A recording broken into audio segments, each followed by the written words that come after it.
Welcome, mortals, to the Parallax Podcast. Today, we're looking at a case that has sparked outrage and disbelief. Ka Yang's defense claiming epilepsy led her to microwave her child. Buckle up, because we're about to ask the questions no one else dares to. Like, how far are we willing to stretch the boundaries of empathy when confronted with an act of unspeakable violence? Let's find out.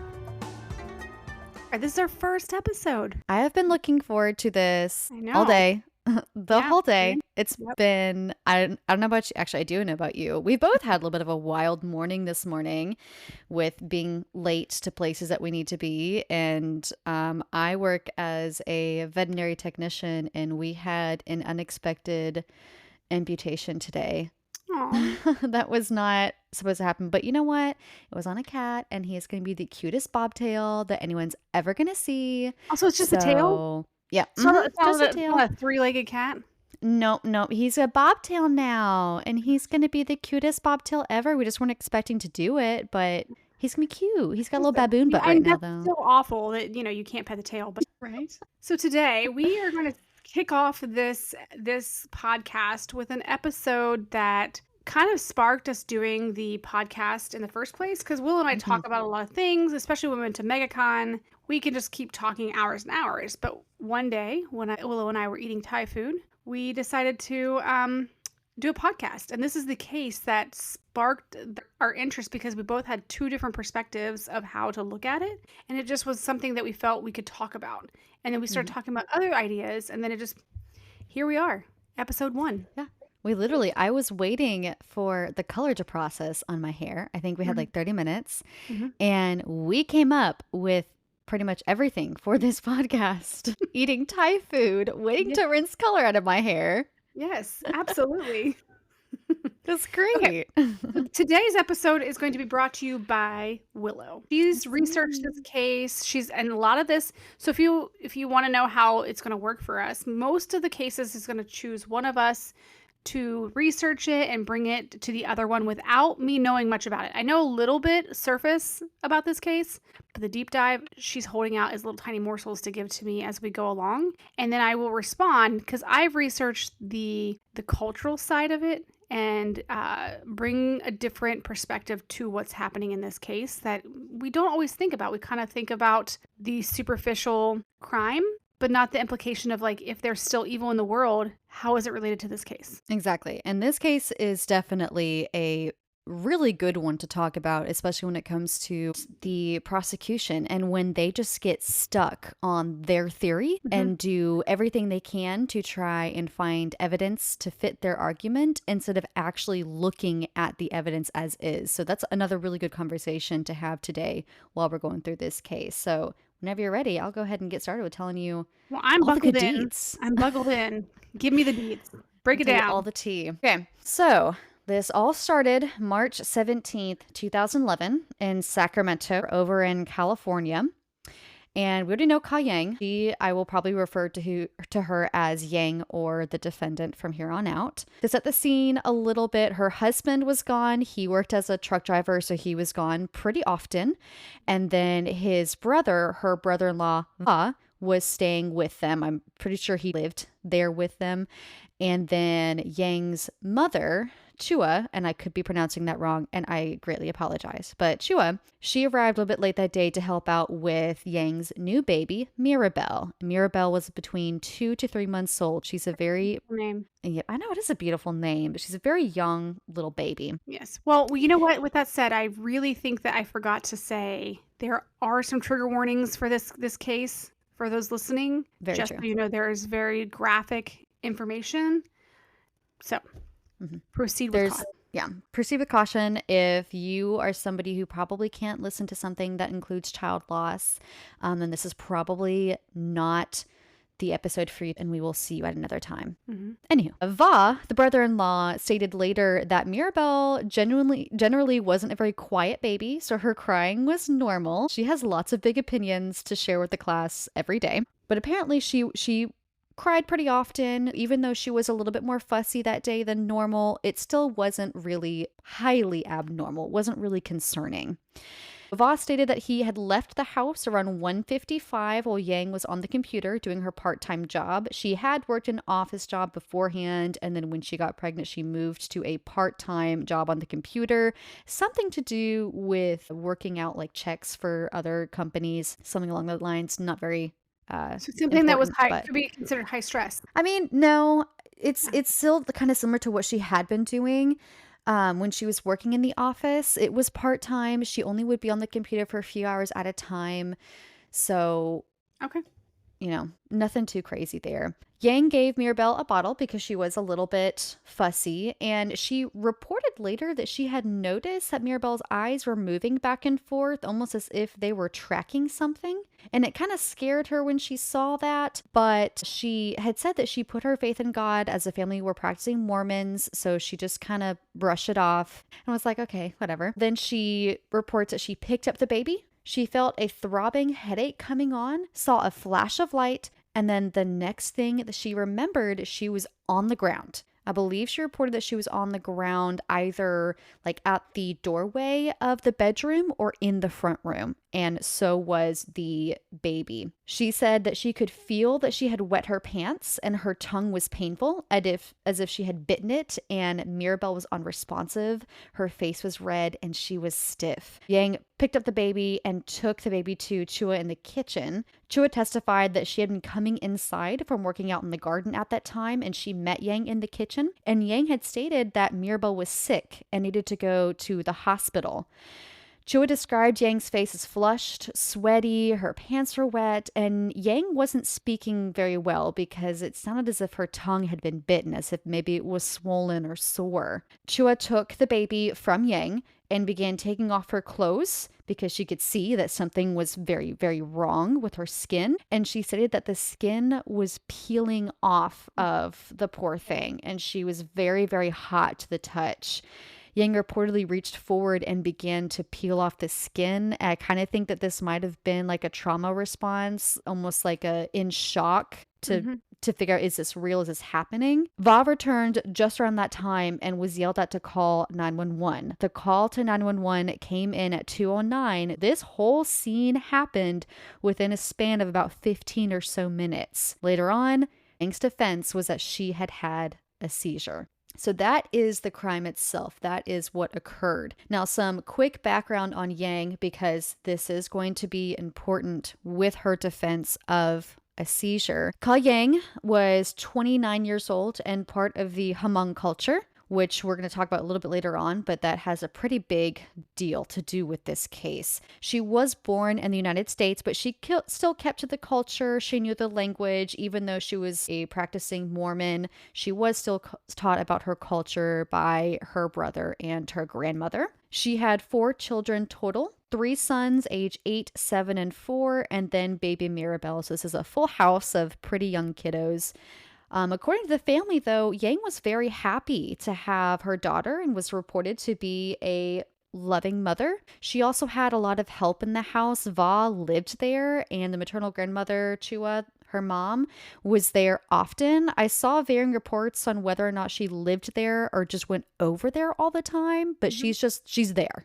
She's there no matter what, almost all the time. Her husband, like I said before, was a truck driver, so he was gone often and for very long periods of time, but they did speak every day over the phone, and he reported that she had never said anything about being frustrated or stressed or angry because she had so much help around the house. Now, as far as the seizures go, her seizures began at 13 years old, so pretty young. Yeah. And it was reported by doctors and experts that she had had at least 100 seizures by the time of the death of her baby. But that number could really be anywhere between 100 to 1,000. She's just had a lot. It's uncontrolled epilepsy.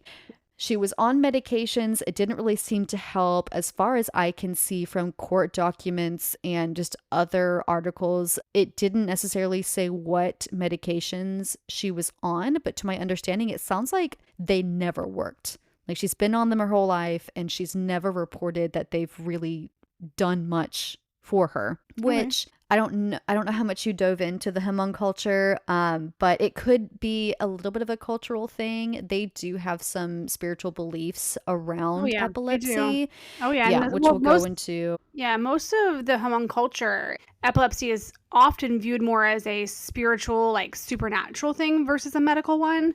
But also, you get Mhm. that a little bit with Mormonism too, because both cultures firmly believe in the evil that exists. Both cultures Yes. believe in the spiritual nature. The spirit is a huge part of both cultures. So there's an overlap there when you get with Mormonism. And I can speak on Mormonism as, even though we're not practicing, our family is Mormon, being sealed in the temple, sealed to our children, all those things. There is a emphasis on the spiritual aspect and the spiritual having that connection to good and evil. Traditional responses to this, yes, I can have like a little feedback down when you're done giving the case on Yeah. the Hmong culture and the Mormon culture when it comes to this case. Yeah. Yeah. As far as the seizures go, typically Yang was reported to have what used to be known as grand mal. Now they're referred to as tonic-clonic seizures.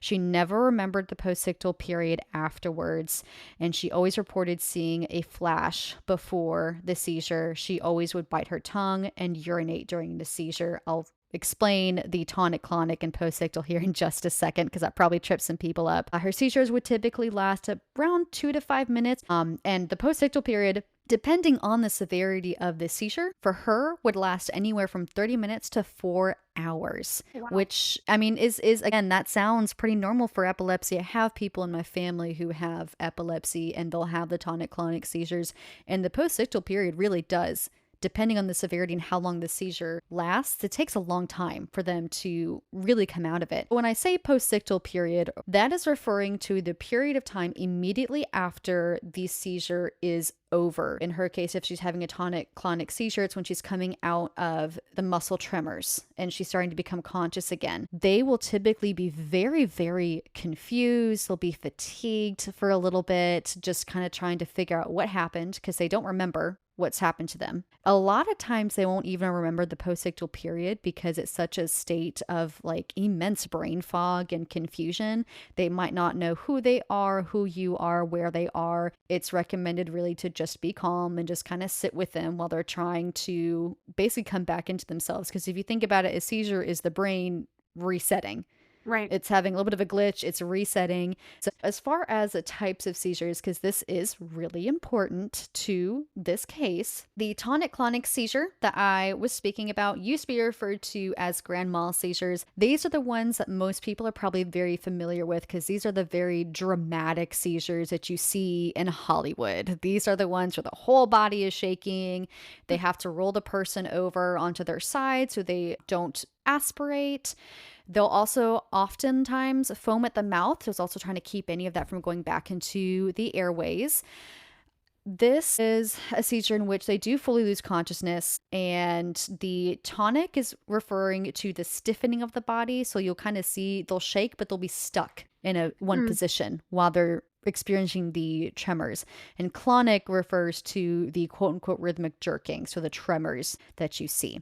Again, these are the most dramatic types of seizures. Again, I do have people in my family who have experienced these types of seizures and they're really crazy. I mean, it is very, very dramatic, but really all you do is just put the person on their side and sit there and So what happens if wait no for it to one's end. there to put them on their side? That is when we get into the situation of hoping that they don't aspirate, but we get worried about them falling and hitting their head and then experiencing some kind of brain trauma or head trauma because they fall and they've hit their head. I have a cousin who collapsed in a Walmart and started having a seizure. And they didn't realize he was about to have one because it came on so suddenly. And so they had to call the paramedics. And of course, his head is bleeding because he fell onto the floor. And everyone around them is freaking out because it's a very dramatic thing to see. And my family is just like, it's normal. Like, he's fine. This leads me to the question I wrote down when you were saying this. Was there evidence she had hit her head? This is something I was going to tell you later, but I'll tell you now. First responders and paramedics actually breached protocol. They did not do a thorough examination of her at the scene to see if she had had a seizure. Was it a breach of protocol because they were assessing the child, not her? The thing is, she claimed first thing, right when they got there, she'd had a seizure. They were supposed to assess the viability of the child. Is the child alive? Can we save the child? And then assess mom. Mom Mhm. is responsive, child is not. So take priority. Let's make sure child is alive and or Right. dead. And we have, stated time of death and whatnot. And then after that, they are supposed to go and check on mom because mom reported that she'd had a seizure. So they're supposed to go to her and do the normal checks that they're supposed to do Mhm. to confirm a seizure. Now, I didn't see anything in the court case or the court documents to state whether the floor she fell on was carpeted or hardwood, because obviously that does make a difference. If you fall on Mhm. carpet, you're probably not going to split your head open. Whereas if you're falling on tile or hardwood, that definitely increases the chances of you having an injury. There was also nothing in there stating that her head was bleeding at all, just that her tongue was bitten and she had reported and the grandmother had reported that her pants were wet. Yeah. Now, the other types of seizures that again are very important to understand because her family oftentimes would report the tonic-clonic seizures. They're very dramatic, they're very obvious. You cannot miss these. But there are other types of more mild seizures that Mhm. can be missed that people could have and nobody really Was realizes. she known to have those kind? But they did report that she most often had the tonic-clonic seizures, and I think the what used to be called petit mal or absence seizures, she would have those. An absence seizure is probably another one that some people are relatively familiar with.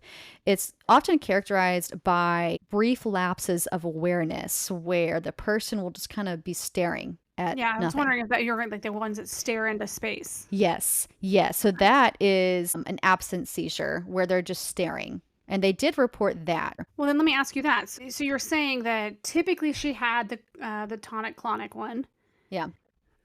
and that maybe at one point in time she had these other absence seizures. But is it normal in the medical history for people to have multiple different types and not just one type? Is because you have Yes. epilepsy, you can have any kind of seizure? You can have any kind of seizure. Because I didn't know if it was For like, oh, she has epilepsy and she's typically the tonic-clonic, or no, they're typically the type person has just usually the absent one. I didn't know Mhm. if this was something that overlapped where you could have a different version. You can have a different version. Now, I'm not Okay. 100% positive on if there is necessarily types of epilepsy as far as, oh, if you have this type, you're only going to have XYZ forms Mhm. of seizures. The other type of seizure, which is important specifically to this case, is the focal impaired awareness seizure, formerly known as complex partial seizure. In this seizure, the person's awareness or consciousness is affected, potentially leading to confusion, repetitive movements, or unresponsiveness. Now, this is one where the person is typically, not always, but they're typically still conscious, but they're not aware. So they're still quote unquote awake, eyes are open, they're moving, but they may not actually be responding to stimulus. Like if you ask them a question, they'll might not respond, Mhm. or they will only be capable of very, very, very simple responses or repetitive, easily learned and or overlearned movements and practices. So, for example, there was a Reddit post where somebody was talking about how they had had a seizure. Their partner had called the paramedics, as you're supposed to do after someone has had a seizure, and they were in the shower. Of course, they are unclothed because they are taking a shower, and the paramedics arrived, and by this point, this person was awake and somewhat responsive. So they're trying to hand this person clothes so they can feel more comfortable. And the person just kept folding the clothes and handing them back to the paramedics. Because it's a natural response. It's Yeah, a repetitive motion you do, like folding exactly. clothes. Yeah. Exactly. Yeah. Yes. That is why that specific seizure, the focal impaired awareness seizure, is very important to this case. Where you can do easy practice over learned movements, putting something into the microwave, closing the door, pressing start. If you're a mother of, well, she's got three boys and then this baby, even though there's a lot of people there, that could be a movement that you're doing a lot. Are you warming up water to put the bottle in to warm up the bottle? Are you heating up leftovers? That's a pretty common thing to do. But we'll get into that when we get into the defense and prosecution, because I already know that your little brain is buzzing with questions. I know what they are because I know you. Like I said, 911 had been called at 2:09. This was after everybody's back at the house. So Yang is there, grandmother Chua is there, and Va, the brother-in-law, is there. Va was the one who called 911. Yang is still reported to be a little bit confused, but somewhat responsive. And Chua is the one who has the baby, who is stiff, hot, and her poor skin is peeling off. It's very sad. First responders arrived at 2:16, so they were there pretty quickly. They were first told that Mirabelle had fallen onto a space heater, which am imagining is just them like, I have no idea how this happened all over her. How did she get burnt like this? This is our best guess. Yang first told responders that she had a seizure and that she had dropped Mirabelle. The first responders didn't have a whole lot of contact with Yang while they were working on the baby. They stated that they didn't really think that she'd had a seizure because they reported that they didn't smell urine. And a few of them did report that she seemed confused, but she was still answering questions, and that was about all they knew. They really did not look into this whole seizure thing whatsoever with a person that has a recorded history of having epilepsy. So, I get that they're trying to take care of the baby first, but that does leave out a lot of information that would have been very helpful both to prosecution and to defense, unfortunately. The several first responders did report that she seemed to be calm and alert, and that she was standing, talking with them, and making eye contact. In some of the statements, she was responding. Some of her responses just didn't really make sense. They were still coming from a state of confusion. So take that, as you will. Poor little Mirabelle was pronounced dead at 2:23 p.m. It didn't take them very long to know that there wasn't much that they were going to be able to do for her. Yang told officers again that she thought that she had a seizure around 1:30 and didn't remember what happened. Wait, while you're saying that, did you say that the brother left at 1:55? Yes. Because that's another thing. He left at 1:55. And when he left at 1:55, he reported that Yang was at the computer, which her computer logs state that she was on the computer, I believe from 1:28 to 1:50, like 1:58, 1:57. Personally, because she was the one who said, oh, I think I had a seizure around 1:30. Now remember, she still seems to be answering from a place of confusion. If she truly did have a seizure, she has no idea when she had that seizure. She just knows it happened. So I personally, whether or not it was a seizure, I don't know if her reporting that it happened at 1:30 is something that I would believe, because she could have just been confused, or so much is happening that there's just a possibility that she's just wrong.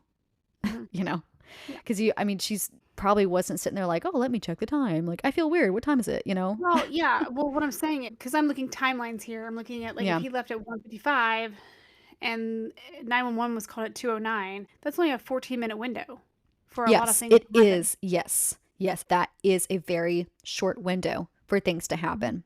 We're going to jump into the forensics. I'm not going to go into too much detail because it just makes me sad. But I'm going to give you a basic overview of what they were able to find. Upon examination of Mirabelle's body, it did reveal that she had second and third degree burns on 56% of her body. Now, what cued them into that this wasn't just a space heater is that a lot of these burns were also inside, like on her organs and muscles and whatnot. And they were not consistent with acid or fire. And this is awful. But the one kind of funny thing about this case is that the medical examiner and officers knew enough that they were like, well, we know what these burns weren't caused by. We know what this isn't. And now we need to know what it is. And the way that they figured out to look into possible microwaves is because they Googled it. They sat down and they Googled other microwave baby cases. And that's really sad because there are other ones. But this one's the most interesting because this one actually has a defense. Anywho, I just got stuck in the fact. I was like, you guys Googled it? Like, that's how you figured this out? You just went to Google? Like, I can't imagine them starting to type in, like, what does it mean when I see burns like this, and I just think I'm like, how many other things popped up on that little Google thing? Like when you start typing, what does it mean when? And then I'm Google not gives you a getting on a bunch of list. suggestions. So I'm not Googling that at all. I'm not becoming some kind of like short list for those type of things. I was like, what are these officers seeing? Like, whose computer did they use? Anyway, at the trial, an expert testified that the baby in the microwave, or the baby being in the microwave, is probably only for about 5 minutes. He Only. said that, I know, I say only like that's Long, such a short I period of mean, time.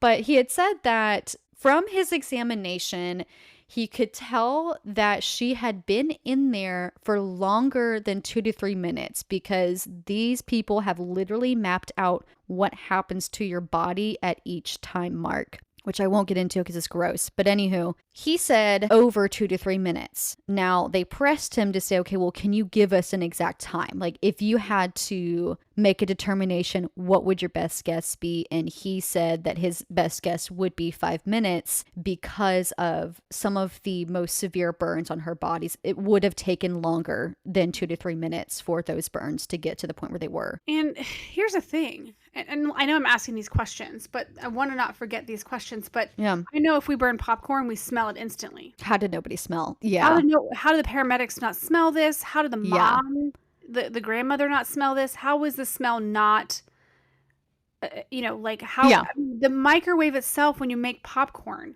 and it blackens is fuming and the fire alarms are going off. Yeah. Now, I was wondering this too because I have heard, and I swear I'm not a weirdo. I just listen to way too much true crime. I have heard that burning human flesh has a very distinct smell. So my only thought to that is, one, if grandma's out there in the garden, who knows how far away she is from the house, and there's no reports about whether windows were open or not. Okay. Now, the other thing is when the paramedics are there, they can already see quite clearly that the baby is burned and burned severely. Now, mom is saying, oh, I had a seizure. She fell into the space heater, which absolutely could cause burns. There's all kinds of other things that can cause burns. I don't think that these paramedics arrived thinking, let's see if this baby was in the microwave, because that is just the wildest. Like, that's just not something. That's not where your brain first goes. You're not mentally prepared to think of that. Yeah. You're not going to go somewhere and see somebody burnt themselves and be like, how long did you put yourself in the microwave for? Like, this is, so I think that the shock of how badly this baby was burned probably also made sense to them. Like, if they were smelling it too, they're like, oh, well, the baby's burnt. Well, and I'm thinking not, about the I'm not cause. trying to be rude. But sometimes people's houses just smell. No, that's true. Exactly. And your house And could have smelled it, and you probably couldn't have distinctively understood. Did she have pets or anything else that could have caused, also smells that distracted the paramedics where they didn't even smell urine. Yeah. And another thing is, and this is probably something we're going to talk about later on, eyewitness accounts can be, sometimes they're good, sometimes they're not, because especially if it's during something like this, which is a very traumatic period of time, your recollection is not going to be as accurate as you think it is. It has been proven that your recollection during traumatic periods sometimes is not as good as you think. So while you might remember specific things, something like the smell, you might not even. So there's a possibility that Chua had come into the house because she smelled something and she just isn't remembering it because she was the one who held the deceased baby. And that's really traumatic. And your brain kind of locks some of that stuff out, like a trauma response. Your brain will lock it out just to keep you from remembering that because you don't want to remember that smell of your grandchild. Yeah. As far as the microwave itself, because I know this is going to be something that not only you're going to be asking about, but I imagine a lot of listeners are going to be asking about too. You sit there and you're like, okay, cool. So she wants to sit here and say that a seizure is what caused her to do this. And we just talked about the complex seizures where people can do practice movements, and is putting something into a microwave and pressing a button an overlearned movement? Yes, it actually is. However, they did show that the specific microwave used is one where it's not like some of the ones where you put something in, you press a button, it just automatically goes. Like you would have to, you would have to press 500 start in order for it to actually cook that long. And And pressing that nobody many, presses that many buttons yeah, unless you're baking a potato. exactly. And see, that is something where they were like, oh, well, you couldn't, she's pressing all these buttons. However, there was, which I told you before, there was the button for baked potato. And if you pressed baked potato, then it would automatically cook for 5 minutes. So there's an Was she a argument. potato eater, though? Was she someone that loved potatoes? This is part of her natural diet where that was a habit-forming thing for her. Like, "Oh, I always Mhm. eat a baked potato." I mean, this is 2 o'clock in the afternoon. Was this past her lunchtime?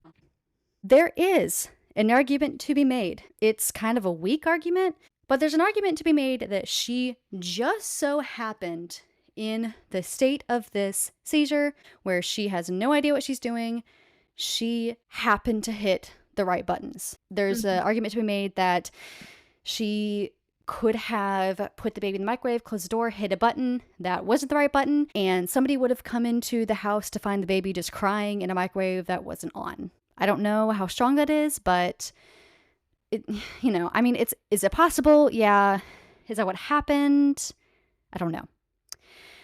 But they then go on to go over the interviews with Yang. And this is where we're also probably going to have a lot more of a conversation about some of the cultural aspects of this case, because you really see it in the way that she talks to the detectives and in the way that she's talking to her family members about everything that happened. She continued to maintain this whole time that she had a seizure. She never veered away from that. That was always her defense. The main reason that she believed this was because she stated that she had fallen down, she had bit her tongue, and she had urinated on herself, and she couldn't remember what happened. And that was always what happened with all of her seizures up until this point. So her automatic thought is, oh, I had a seizure. Detective Schramm was one of the first responders, and he testified that he did not see any blood or a wound on her tongue, nor did he smell any urine or notice that her pants were wet, which was in line with what most of the first responders said. But again, they didn't do a thorough examination.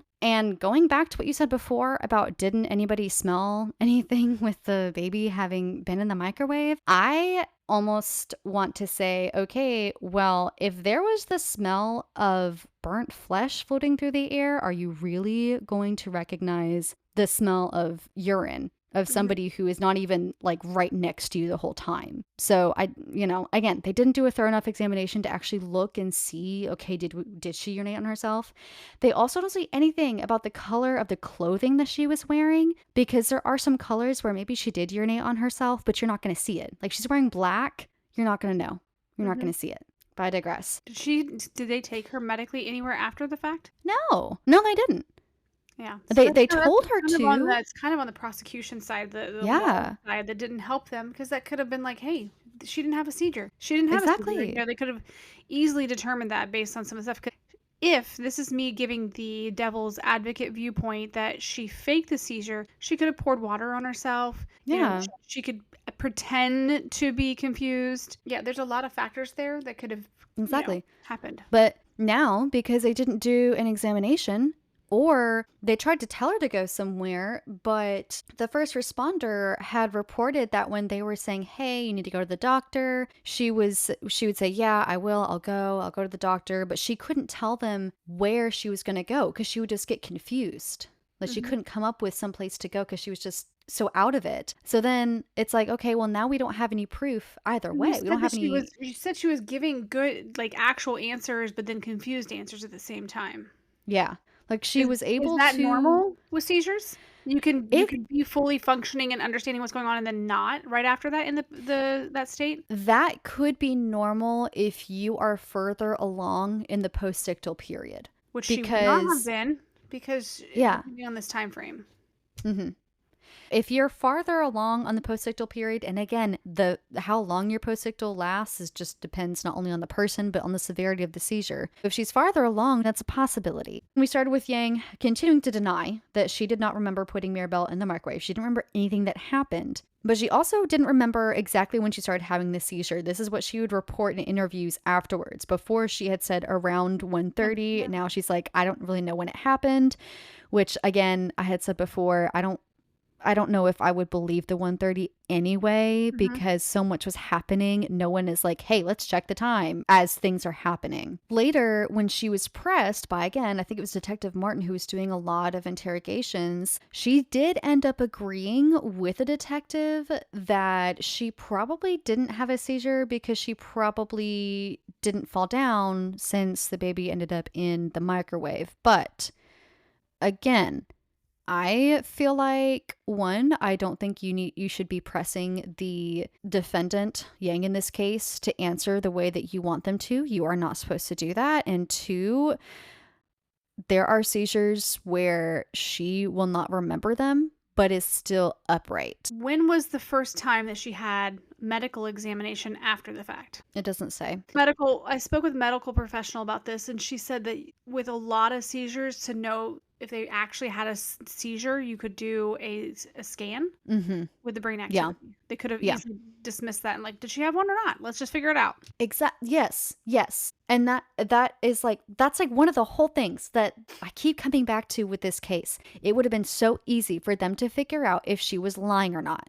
But because they didn't take her to the hospital like they're supposed to, and they Do you think didn't this, do an examination. do you think this comes with lack? So this is a key point of discussion. Do you think there's when it comes to law enforcement and the judicial system, a lack of understanding with these types of situations that they need to make sure they are doing, if someone's claiming a seizure, the protocol for their defense is they immediately have to have a scan, must check them for head injury, must check for all these things. If a seizure Mhm. is stated for the future of the defense or the future of the prosecution, we need to know, did they have a seizure? Period. Yeah. And I think that this ties into multiple issues because while this case has the defense of a seizure, there's not a whole lot of other cases out there that have a defense like this, but there are other cases out there with similar medical issues or even cultural issues that the prosecutors and the first responders, whether it be usually not the medical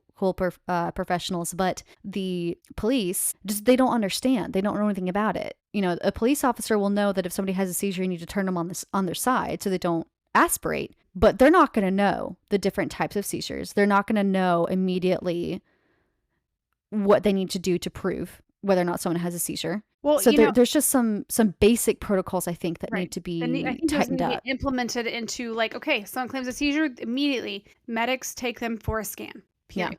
Let's make sure. That or Let's just test their clothing. Is this actual urine or water? yeah.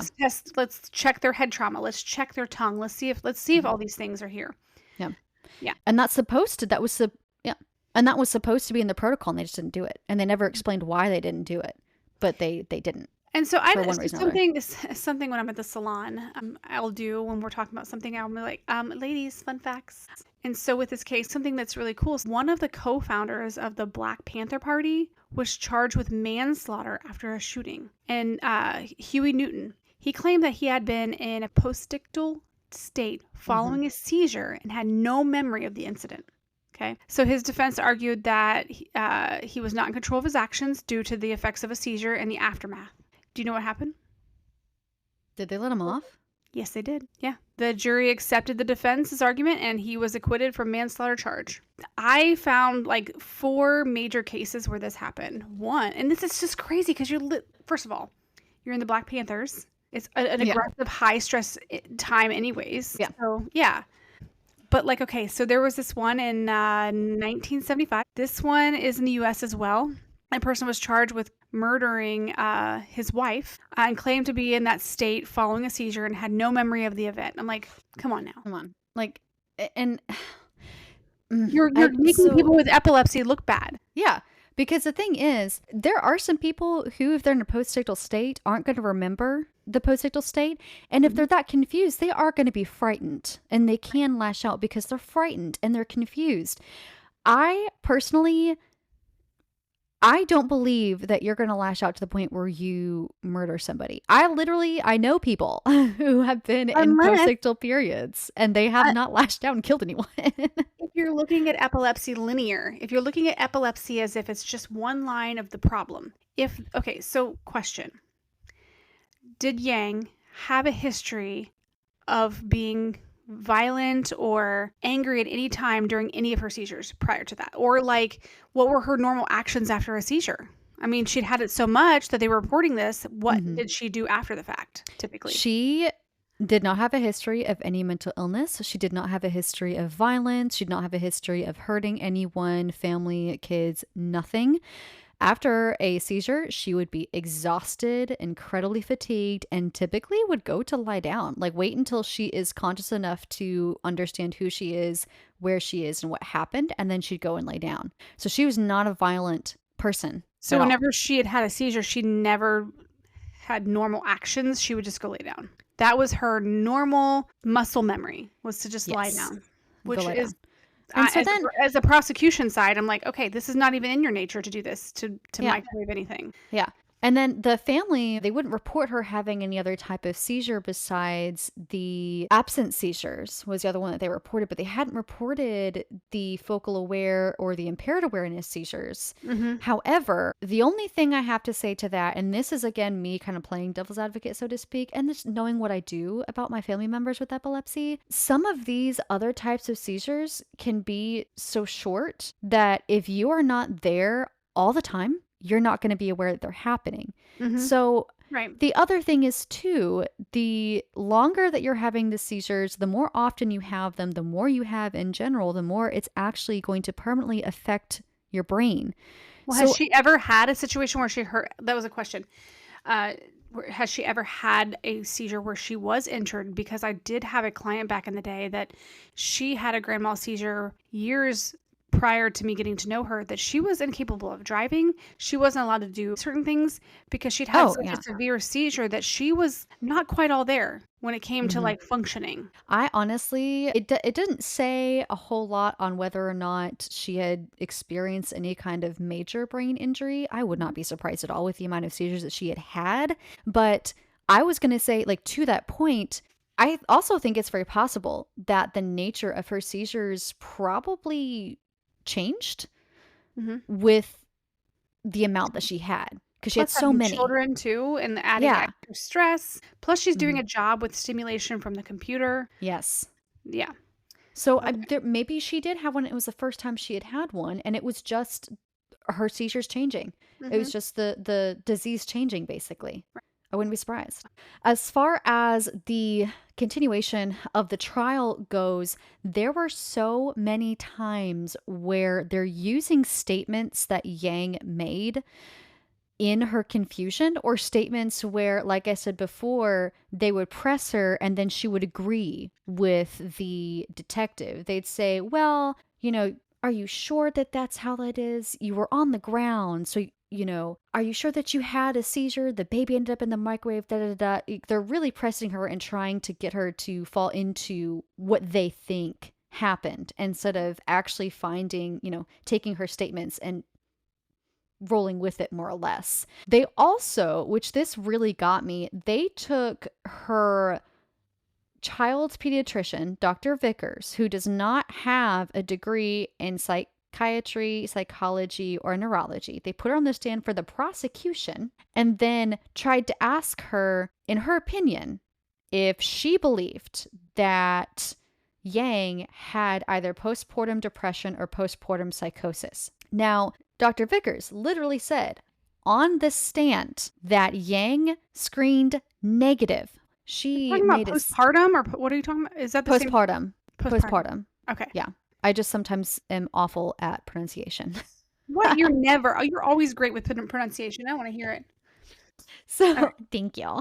So, she on the stand reported that Yang had screened negative for postpartum depression and postpartum psychosis. But then they said, well, she's made statements of having auditory hallucinations, and she had made statements about seeing a spirit and whatnot, which later on, when Carissa talks, you'll find that is part of their culture. That's Mhm. how they describe seizures. So when they're taking transcripts, when she's speaking to her husband and family in the Hmong language, they're taking these transcripts and saying, well, she's reporting that she's seeing seizures or seeing spirits. And that's an incorrect translation. So then Dr. Vickers says, well, if you're reporting that a patient is experiencing auditory hallucinations or visual hallucinations that would fall under the scope of either a delusion, just a regular delusion, or delusion caused by psychosis, which now you're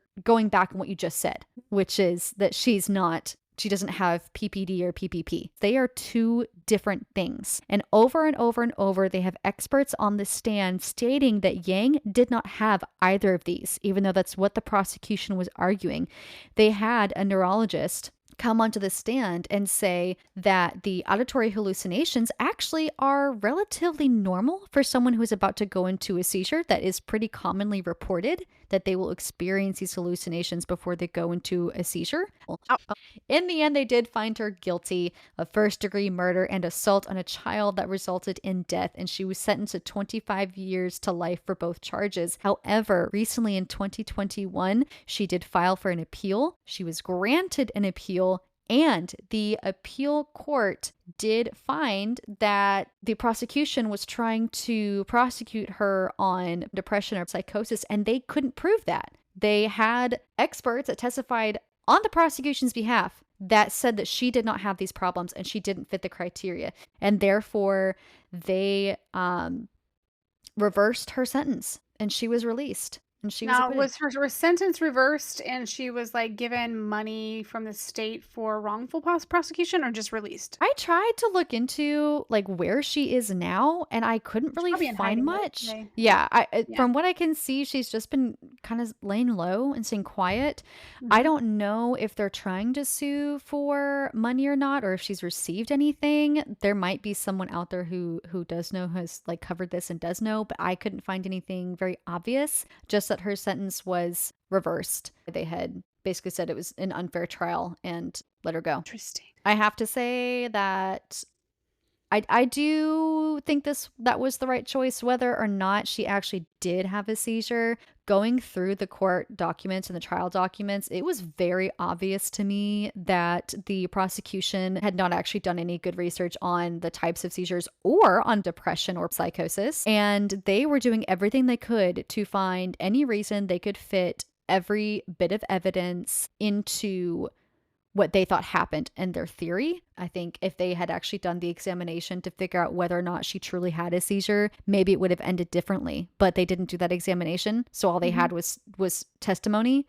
Yeah, and and they may have been going over their like backtracking their mistake. Yeah. And based on the testimony, I just don't think there just wasn't enough to prove that she truly did this out of malice or that it was truly a seizure, because it was noted that the 14-minute time period was likely too short for her to have recovered so quickly. I did look up that the postictal state can be affected by things such as shock, because her baby did just die right there. So it is possible that she recovered a little bit faster than normal because of this, but She thought her baby was still alive because she thought something was wrong with the baby. She didn't know it was dead at that point, so she can't really claim that one. well, she went to her mom and said something is wrong, she's sick, she needs to go to the hospital. And it might have been that motherly something's wrong, even if she's not actually understanding,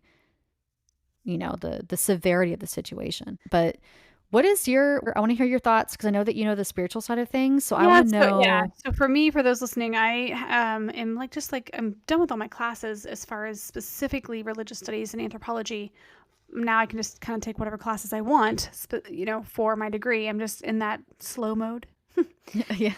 But I do respect the cultural aspect of things. And one of the things I want to talk about was, first, let's talk about epilepsy itself and where it comes from. Epilepsy, the word, it means to possess. It's a possession word. It used to be called a falling disease. The word seizure, you think of when you seize someone's property, the word seizure itself is also a seizure of an entity in historical context. The oldest written account, of course, is from the Akkadian people. This is like 2500 BC, and there's evidence of these supernatural forces essentially taking over most cultures. Look of it like the hand of sin. But there are a few cultures that believe it's like a genius thing. Like you are tapped by a spiritual nature that they can't have, so you have a higher connection to a god. Yes, I know that's what the Hmong culture believes. I heard that Well, yes from, and no.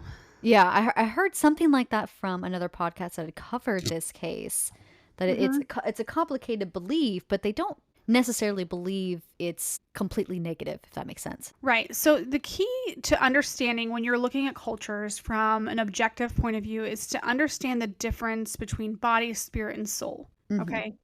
And sometimes we think we take those words, and we don't look at them separately or as in combination. A lot of times, when we're talking a spiritual entity, it is something that is outside of the nature of the human realm, and it is something that is um, not mortal. Okay. When Hmm. we're talking about the soul is the combination, typically, not in every case, typically the soul is the personal spirit that is connected to the physical body Okay. and how they relate to each other. If your spirit is out of balance with your physical body, then your soul is having challenges. Okay. Okay. Yeah.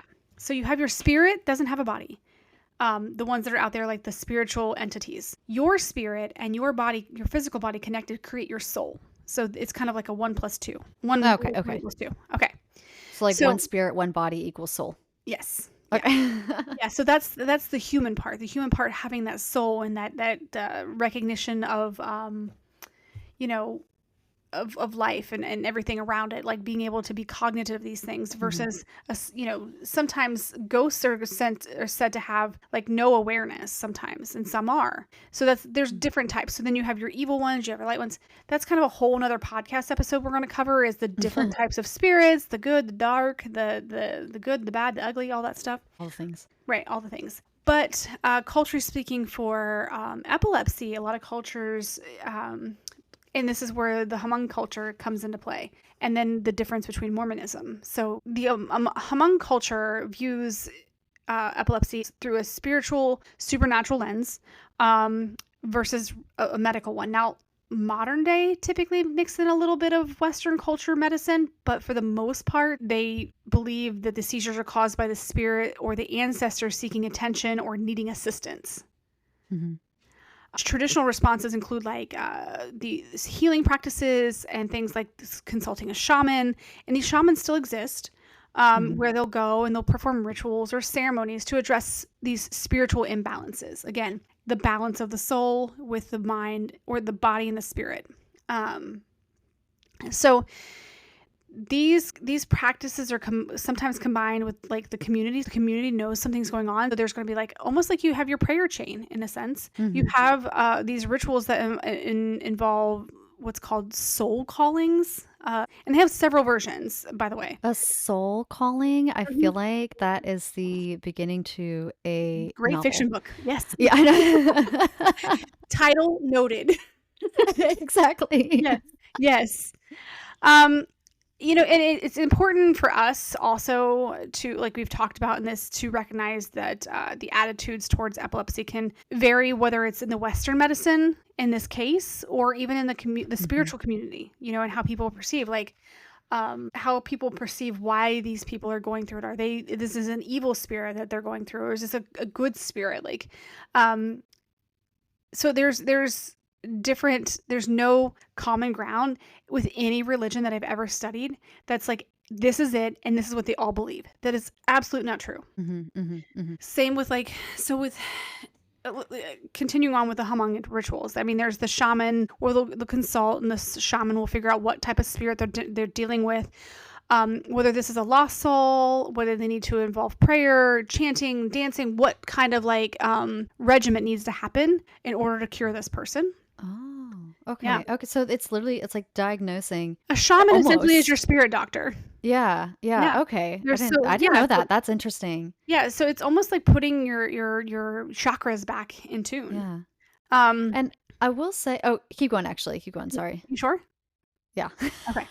Well, I want to take a side note there. Something I forgot to mention, that what we know scientifically, and when I say scientifically, we're just putting this out as this is what science says, because it is a testable thing, that epilepsy is a chronic brain disorder in which groups of the nerve cells, or the neurons in the brain, Sometimes send the wrong signals and cause these seizures. So these neurons Mhm. normally generate like this electrical and chemical signals that act with other neurons in our brain organs and like throughout our muscles and stuff. And so with human thoughts and our actions and our feelings, all the things get scrambled in these times during a Mhm. seizure. Everything is kind of like misfiring. But the reason for this podcast is because sometimes we can scientifically test things that spiritually are still happening. Yes. Yes, which I know for a fact we're going to take a deep dive into that at some point. Yes, But I because will yeah. say, with your, taking a little bit of that deep dive into the Hmong culture, not only is that honestly fascinating because I just think it's so interesting that they have like a literal spirit doctor who then goes and says, well, this is what's causing Mhm. this seizure. Here's what we need to do. But I think it's very important to know that in reference to this case specifically because I feel it helps us to understand where Yang is coming from. Her husband didn't really believe in the spiritual stuff with the Hmong culture. Her Was grandmother he not stated that she Hmong? had he is. He Okay. just was like westernized, I guess. He was Americanized is a better term to Okay. use. And the grandmother had said that she had talked about it with Yang, that it wasn't really something that they used, I guess is the best way to explain it. Like she knew about the her culture. She knew about the different spirits that they believed that would cause these seizures, but she didn't actually use the same words in the language to Right. describe her seizures until after this happened. And I think, as well as the neurologist who testified for the defense, that she was probably trying to find anything she could to understand what happened. And the prosecution used things like the words that they used to talk about a seizure are translated to spirit and seizure, like both of those together in the American language. And Chua said quite specifically that that was not an accurate translation. Like spirit and seizure used together is the best way in the American language for them to translate it, Mhm. but it's not accurate because our definitions of those two words and the actual definitions of those two words in the Hmong language are not the same. Then I want to further the Hmong before I get into the Mormon side. With the Hmong, I've explained you have your spirit and you have your physical body, and they come together and they're your soul. You have the consultation with your shaman who's going to assess, is is an ancestor? Is this like a trance? When you're in there, when you're in this trance, are you in control of the spirit still, of your own spirit, and something else is taken Mhm. over? Here's the thing, the soul calling that I was telling you about is when they feel your soul is lost. It's almost like what we would consider astral projection. Okay. Rituals are a spiritual retrieving. They're trying to get your spirit back in, get it balanced to where it's reconnected with your body, and you can remove anything negative that's happening. I want to make sure I clarified that as far as that goes. I mean, and they do things like food offering. For example, if it's a spirit of the ancestors, they feel like calling out, which we would consider in certain faiths as a possession. Again, Okay. yeah. Sometimes they'll bring certain sacrifices like a goat or a chicken or whatever the spirits are seeking in favor of. Wonder how Chanting you wonder if they prayer. figure out what they're calling for. Well, I mean, that gets more into their culture of kind of like when you would read tea leaves. When the person Okay. who's the shaman or the prophet or the person who's called to that position, that bishopric type position, that person is given that connection to the spirit world to know and decipher. Okay. What Yeah. they're asking for or what they need, I guess. Right. It's almost like Okay. they have the spirit of knowing. They have the spirit of sensing. It's kind of like a psychic. I'm not saying these words to compare. They're different, but at the same time, to give you an understanding of what we would compare it to would be like a prophet Mhm. or a psychic, someone who can see the spiritual realm that most can't. Okay. Okay. That Right. makes sense. Right. So these people are in charge of like kind of assessing the situation, a spiritual doctor, per se, and just prescribing essentially what type of chants we're doing, what kind of prayer we're doing, what kind of ceremonial cleansing are we going to be doing. Are we going to create talismans or amulets of some sort to ward off if it's an evil spirit, Mhm. negative energy? What is going to deter? And a lot of cultures do this. A lot of cultures use different types of crystals and different types of metals to deter evil spirits from entering the body. So that's something that we can get down into when we talk about, life after death in a podcast episode. And we can look at some really cool ways that cultures protect the physical body from a spirit coming back in. And like, good luck to you guys on that one, because that is going to be an existential crisis episode. It's so fascinating, though, to think what It is. they do to prevent a soul after it has passed or left the physical body to keep it from coming back in, because it doesn't have the power of discernment. It doesn't discern between right and wrong once it's come back in, is what they believe. So for the Hmong rituals of epilepsy, the spiritual practices like we talked about, they're aiming to address the spiritual causes behind the seizures. And so that's how they take that. That's how they practice that. That's their faith. When you overlap that with the key points that she said, Maribel was seeing or she saw her eyes rolling around. So was that actually happening? Was there hallucination happening? And then she says she saw a spirit. So was there some spiritual things happening in this situation? Honestly, because she had said that it looked like baby Mirabelle's eyes were tracking something. And the pediatrician, Dr. Vickers, did testify that at Mirabelle's age, she is capable of tracking movement. So could she have been seeing something? Could something have been moving around? Could this be, we always say children see things because they're innocent. Yeah. I mean, could it be something that could prove that belief, like you said, of them having a seizure because there is something disconnected with their soul and their spirit, or a spirit calling out? I mean, with her eyes tracking, who knows? Maybe she is seeing something, and that was foretelling the seizure. That would bring to light a lot of. I wish there was a way to overlap the spiritual understanding with the medical community. Because imagine if you could test that, like, there is a spiritual entity messing with the balance that does make things misfire, that does disconnect little neurological implements in the brain. Not just because we can physically see and test that, but because something has entered that's foreign and the body's fighting it off. And the best way to fight it off is to disconnect. Is to do that full. Yeah. Yeah. I mean, honestly, I think that there is, that's a nice rabbit hole to go down. I think it would be very interesting because there has been some scientific research, which again, I know we're going to go take a deep dive into that at some point, but there's been scientific research to see if they could prove that there is some kind of other energy. Well, after death, there's a study. This happened after 96 or 97, after a near-death experience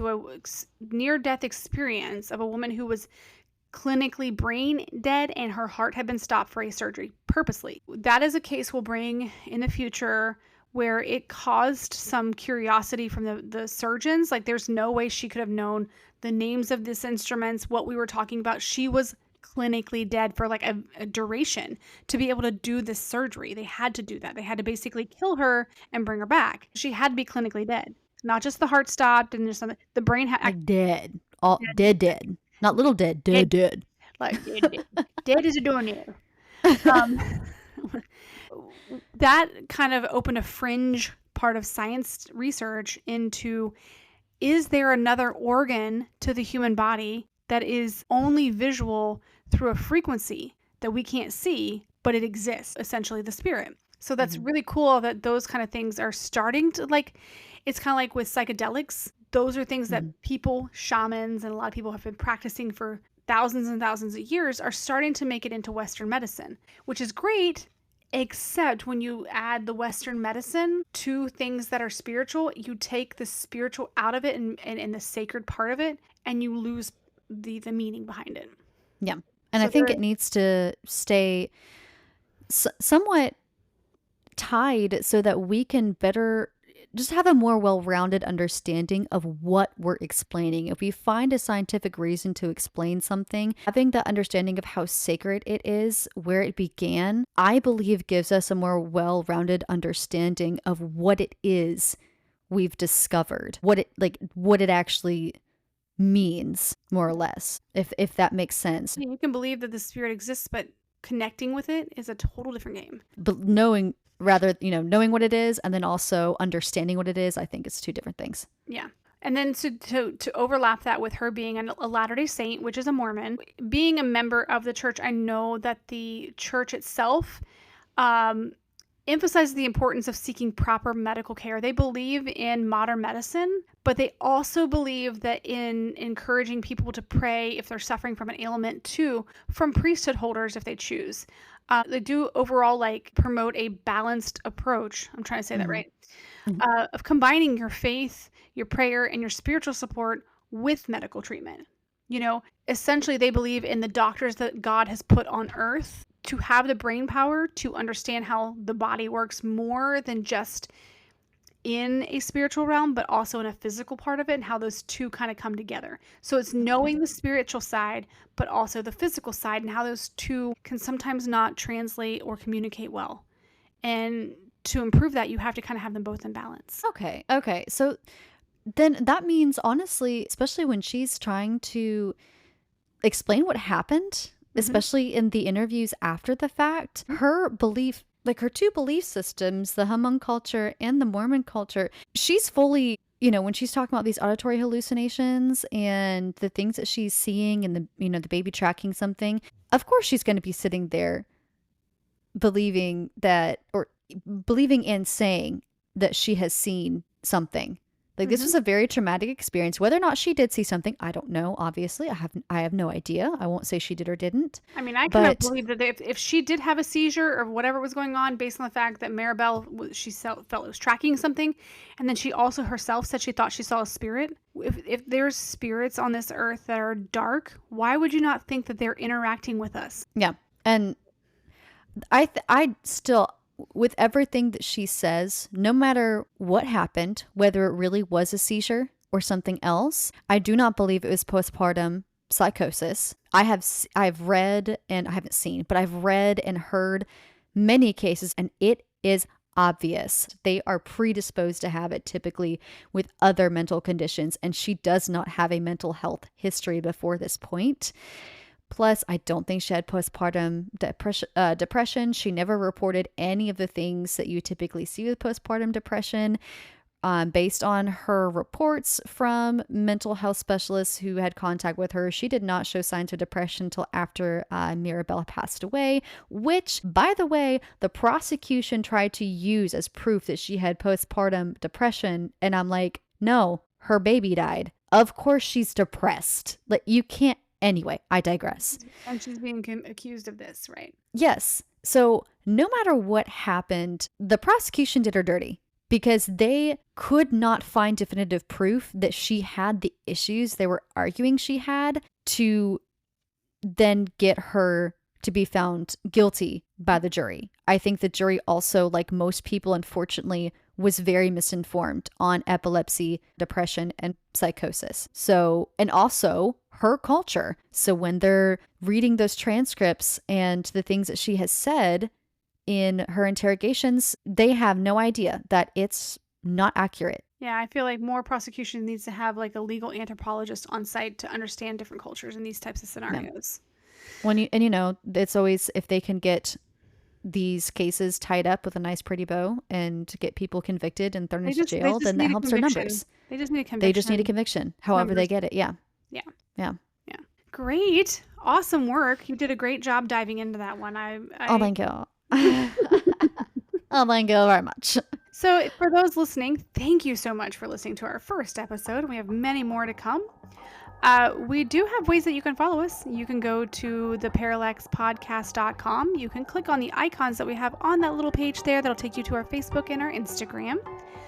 And you can also email us. info@theparallaxpodcast.com. That's where you can email us. You can make suggestions. You got a case you want us to cover. You want us to look at both sides of the civil case, the physical case, and then you want us to kind of assess it from a spiritual standpoint or a demonic standpoint. However you choose. Yeah, let us have it. Let us have it for sure. And please feel free to comment not only below this with suggestions and thoughts, but also if you prefer to comment on Instagram or Facebook or send us a message, you are more than welcome to do that as well. See, I do know that. I may not have known the email, but I knew that, so I'm halfway redeemed. Thank you so much for listening. I am Carissa DeLay. And I am Willow Grace, and goodbye, mortals. Later, mortals.